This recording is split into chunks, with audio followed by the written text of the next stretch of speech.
Hello friends, स्वागत है आपनु मारा रसोडाना काठियावाड़ी स्वादमां।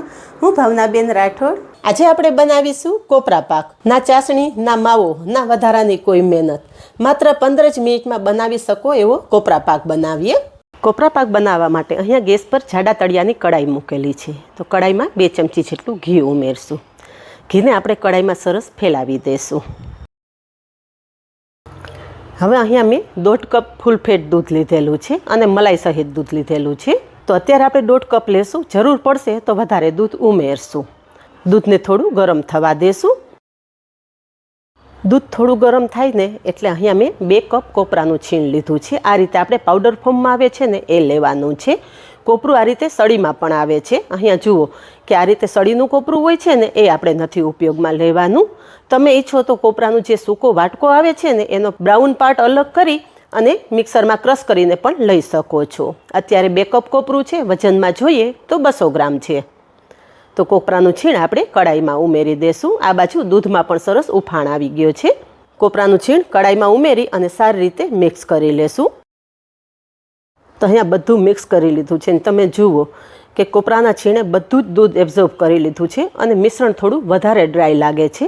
તો વધારે હું ઉમેરી રહી છું।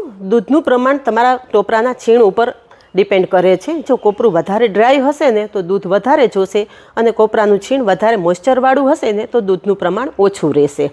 તો અત્યારે આપણે પહેલાં 1.5 કપ ઉમેરેલું અને ફરી પાછું અડધો કપ दूध ઉમેરી અને બધું જ સરસ મિક્સ કરી લેશું। આ ટાઈમે ગેસની ફ્લેમ એકદમ ધીમી જ રાખવાની છે, ગેસની ફ્લેમ બિલકુલ વધારવાની નથી।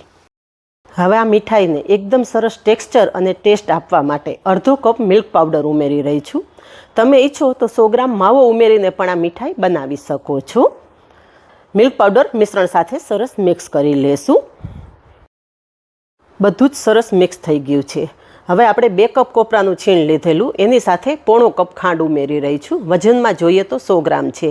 બજારમાં મળતી મીઠાઈમાં જેટલું કોપરું હોય ને એટલી જ સામે ખાંડ ઉમેરવામાં આવતી હોય છે।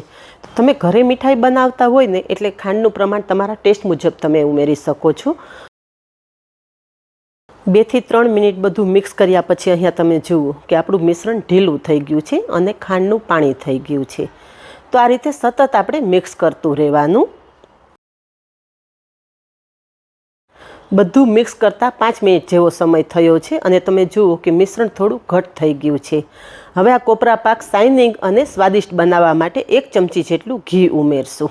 ઘી વગર પણ આ કોપરા પાક બનાવી શકો છો, પણ થોડું ઘી ઉમેરવાથી કોપરા પાક વધારે ટેસ્ટી બનશે। હવે આ કોપરા પાકને એકદમ મસ્ત કલર આપવા માટે થોડો ફૂડ કલર ઉમેરશું। તો અહીંયા મેં ઓરેન્જ ફૂડ કલર લીધો છે। તમે ઈચ્છો તો ફૂડ કલર વગર પણ આ કોપરા પાક બનાવી શકો છો। ફૂડ કલર ઉમેરી અને સરસ મિક્સ કરી લેશું। તો અહીંયા તમે જુઓ કે થોડો ફૂડ કલર ઉમેરવાથી આપણા કોપરા પાકનો કલર કેટલો મસ્ત આવેલો છે। તો અહીંયા જુઓ કે આપણું મિશ્રણ સરસ ડ્રાય થઈ ગયું છે અને પેન છોડવા માંડ્યું છે। હવે એક વખત આપણે આ મિશ્રણ ચેક કરી લઈએ। થોડું ઠંડુ થાય એટલે હાથેથી બોલ જેવું કરશું। તો તમે જુઓ કે હજી બોલ નથી બનતો અને મિશ્રણ થોડું છૂટું પડે છે। હજી વધારે આપણે 1 થી 2 મિનિટ સુધી મિશ્રણને ધીમા ગેસ પર આ રીતે મિક્સ કરતા રહેશું। આપણે ચાસણી કરેલી નથી એટલે આ કડાઈ ગેસ પરથી ઉતારવાની જરાય ઉતાવળ કરવાની નથી। જો તમે ચાસણી કરેલી હોય ને તો તમારે ચાસણી ચેક કરવાનું થાય, પણ અત્યારે આપણે ચાસણી વગર જ આ કોપરા પાક તૈયાર કરેલો છે। એટલે મિશ્રણ જ્યારે સંપૂર્ણપણે કડાઈ છોડવા માંડે ને ત્યારે આપણે ગેસની ફ્લેમ બંધ કરશું। થોડીવાર પછી તમે જોઈ શકો છો કે આપણું મિશ્રણ પૂરેપૂરું કડાઈ છોડવા માંડ્યું છે। આ રીતે તમે ભેગું કરો ને એટલે એક સાઈડ ભેગું થઈ જાય છે। આ જ નિશાની છે કે તમારો કોપરા પાક પરફેક્ટ તૈયાર થઈ ગયો છે। એક વખત મિશ્રણ હાથમાં લઈને તમારે ચેક કરી લેવાનું। તો થોડું મિશ્રણ આ રીતે હાથમાં લેશું અને હળવા હાથે આ રીતે મિક્સ કરશું। તો અહીંયા તમે જુઓ કે ભેગું કરતાં બોલ બની રહ્યો છે અને મિશ્રણ મારા હાથમાં બિલકુલ ચોંટતું નથી। મીન્સ કે આપણું આ મિશ્રણ કમ્પ્લીટ તૈયાર થઈ ગયું છે। હવે ગેસની ફ્લેમ બંધ કરી દેશું અને બસ તૈયાર થયેલો કોપરા પાક આપણે પ્લેટમાં લઈ લેશું। કોપરા પાક સેટ કરવા માટે એક પ્લેટ ઘીથી ગ્રીસ કરી લેશું। તમારી પાસે આ રીતે પ્લેટ ના હોય તો તમે થાળી કે ડીશમાં પણ આ રીતે સેટ કરી શકો છો। અને બસ હવે તૈયાર કરેલું મિશ્રણ આપણે પ્લેટમાં લઈ લેશું। બધું જ મિશ્રણ અહીંયા પ્લેટમાં લઈ લીધું છે। હવે તમારે જાડી કે પાતળી જેવી ઢેફલી જોતી હોય ને એ પ્રમાણે આ મિશ્રણને સેટ કરી દેવાનું। અહીંયા બધો જ કોપરા પાક પાથરી લીધો છે. હવે ફ્લેટ તળિયાની વાટકીમાં ઘી લગાવી અને આ રીતે થોડું પ્રેસ કરશો ને એટલે એકદમ સરસ ઇવન પથરાઈ જશે.